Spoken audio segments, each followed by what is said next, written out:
Now, starting midnight of Sunday, Ghana will implement a no vaccination, no entry policy where international travelers will have to show proof of vaccination before they can enter the country. It is part of new measures introduced by health authorities to address concerns relating to the emergence of the new Omicron variant of COVID-19 and rise in new cases. Here are the measures in full.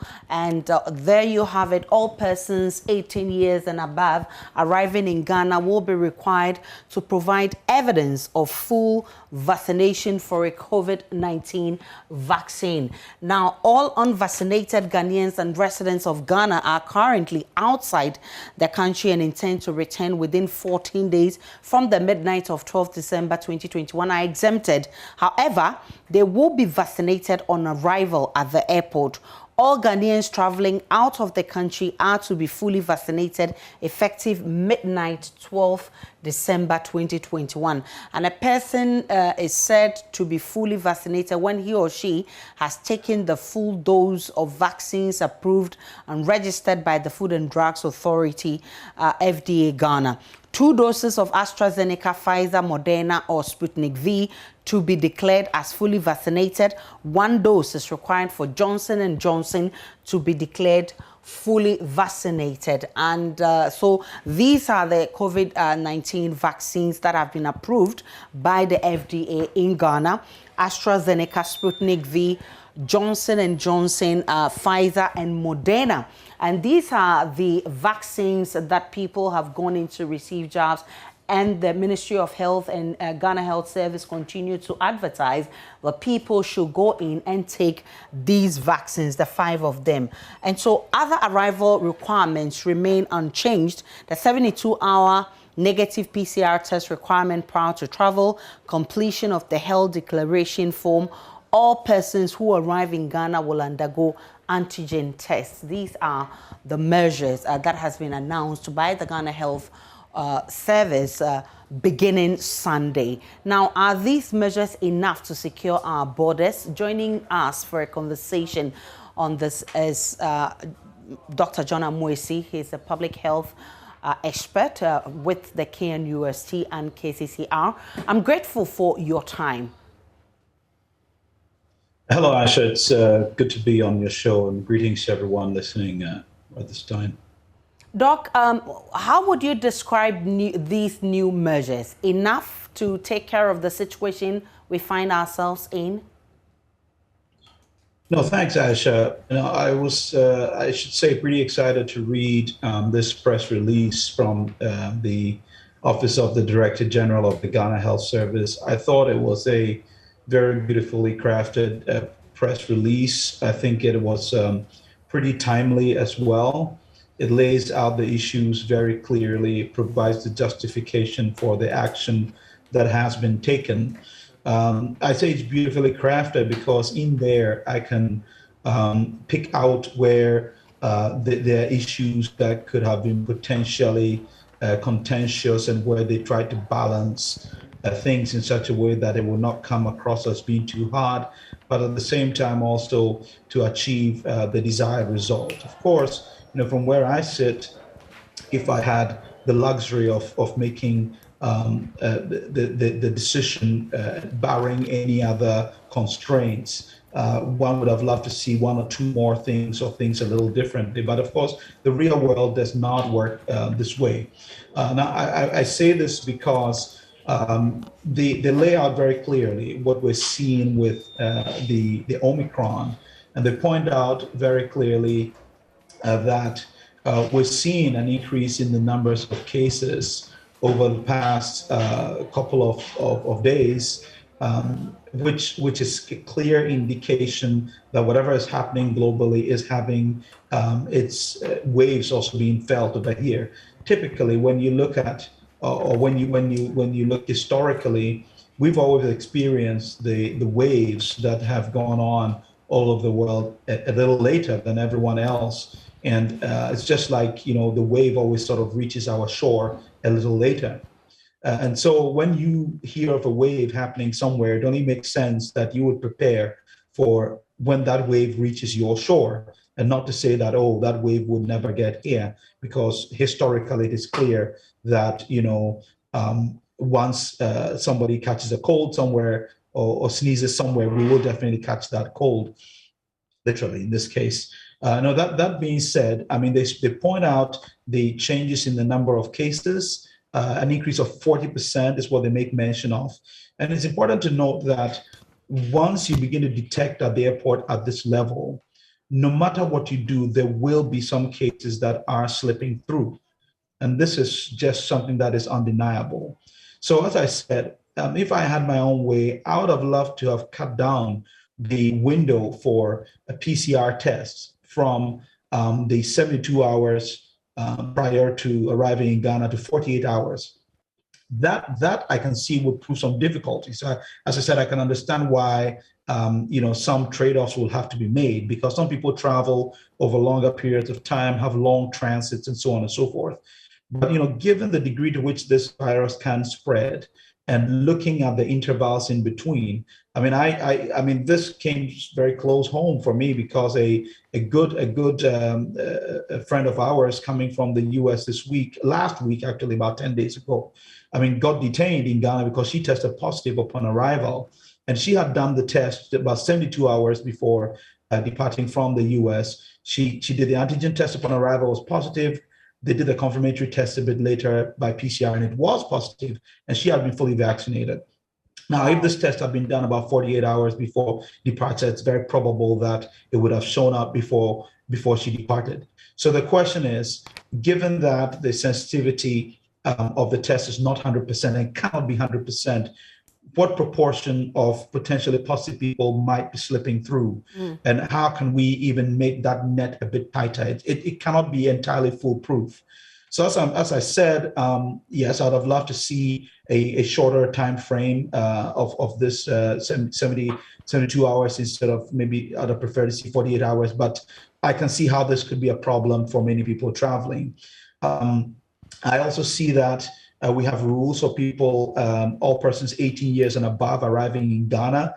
Now that the age for vaccination has been lowered in some countries to as low as 12 years old, we don't have that policy yet, but I wouldn't be surprised if very soon we would have new guidelines that will allow for people much younger than 18 to be vaccinated. And we do have quite a number of people coming who are below this age of 18 who are potential transmitters. And especially during this festive season, when people will be traveling with their families to Ghana, we would have a lot of below 18s coming in, and so it would be nice to see this mandatory evidence of full vaccination being extended. But I can see how this could be difficult at this time, because vaccination mandates for below 18s may not exist in the country of departure. But then the argument would be that, okay, we say that then you get vaccinated here in Ghana once we institute that policy of vaccination of people below 18. So by and large, I would say, as I said, a beautifully crafted press release, which pushes all the buttons. As a professional, I can see where the sticky areas are. I can understand why we had to allow those trade-offs. But I think that it's something we need to keep reviewing. As I think the Ghana Health Service has already made mention of this, as time moves along, and make those changes as and when we realize that whatever we have will not suffice. So I'd say a great move by and large, and we should just get on with it. Dr. Moisi, vaccination seems to be our cushion right now. Now, Christmas is approaching, yet people are still hesitant to vaccinate. What does this mean for our vaccination drive? No, thanks, Asha. I think it's a really important issue that you raise. I see this press release from the Ghana Health Service as a precursor to what might be a potential vaccine mandate here in Ghana, which I personally would support 101%.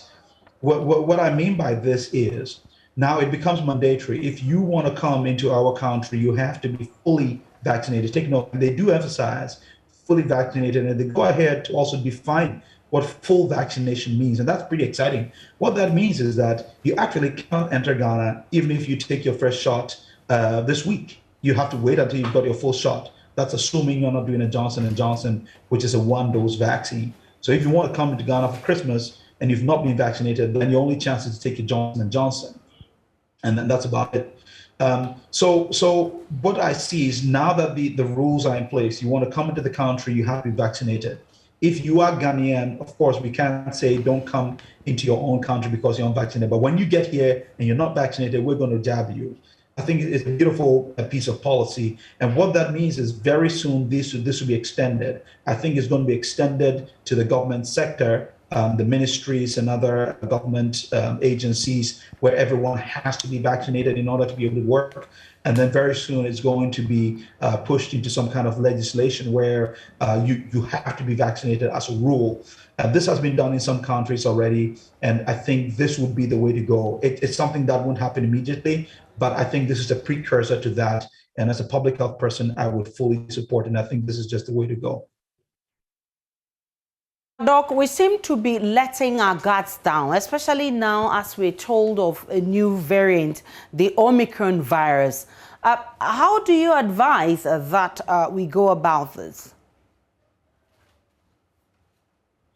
Well, actually, I wouldn't say we are letting our guard down. I mean, our guard has been let down for a long time. So it's not now that we are letting it down. We have more or less reverted to a normal way of living, almost pre-pandemic lifestyle. Especially, Doc, as we've been told that we may need an extra booster to be able to deal with the Omicron virus. I mean, that's a bit scary. Well, I mean, I would call it of concern. I mean, it's even called a variant of concern. So it's a bit concerning, not necessarily scary, but concerning. And the reason why we're now harping that string of vaccination over and over again is that we've come to realize that while the most powerful tools to prevent the infection are, the social distancing and the wearing of the mask and the avoiding of crowding and so on and so forth, in our part of the world, sustaining these interventions is almost impossible. It's so burdensome, so difficult to institute. So the best thing is really to get as many people vaccinated as quickly as possible. And I think this is the direction in which we have to move, particularly all over in Africa. Vaccination is going to definitely be the key. And so while you say we've let our guard down, I would say that, our guard is already down, and raising it up has, it's been shown that raising that shield of the guard up is such a heavy lift for us. We've been shouting mask wearing, just head into town. Right now, you see people not wearing masks. You go to our places of gathering, our churches, other places, people just not wearing masks. People are just tired of all this, COVID lifestyle, and I just don't want to do it anymore. But if people have been vaccinated, then even if you're not following through with all these, classic preventive measures, you're still protected to a large extent. And this is why I think having declared December as a month of vaccination is the right thing to do. And we must push this thing, push it hard until we get that critical mass of our population vaccinated. I think that is the best and the easiest way out. And for those of us who are fully vaccinated, would you advise we go for boosters? As they say, the Omicron virus can even the vaccines may not even be effective to deal with Omicron. Well, it's very clear. I've got a lot of friends, not here in Ghana, though, but in other parts of the world who are fully vaccinated and who've had breakthrough COVID infections. This was even prior to the Omicron.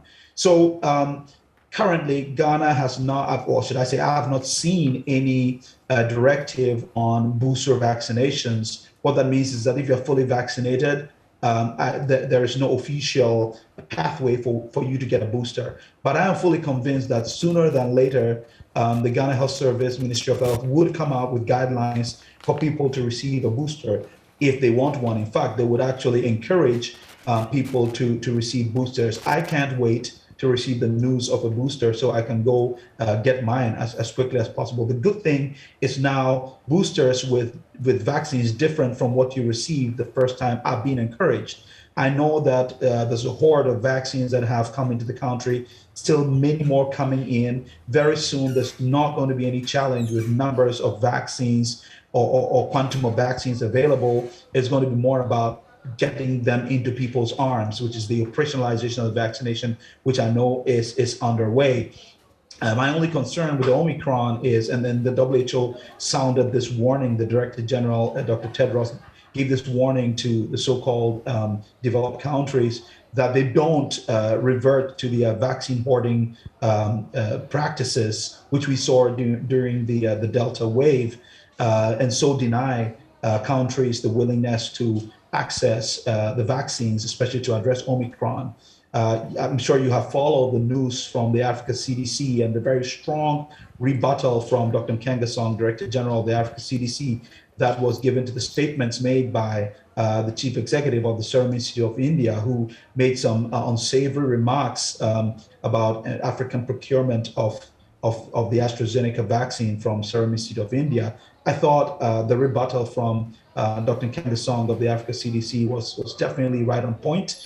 This kind of posturing from externals, particularly a CEO of the Serum Institute of India, must be seriously condemned. We must not accept this kind of treatment, and I'm just hopeful that we will receive all the vaccines that we have signed up for and are ready to even pay for. Actually, many African countries are ready to pay for.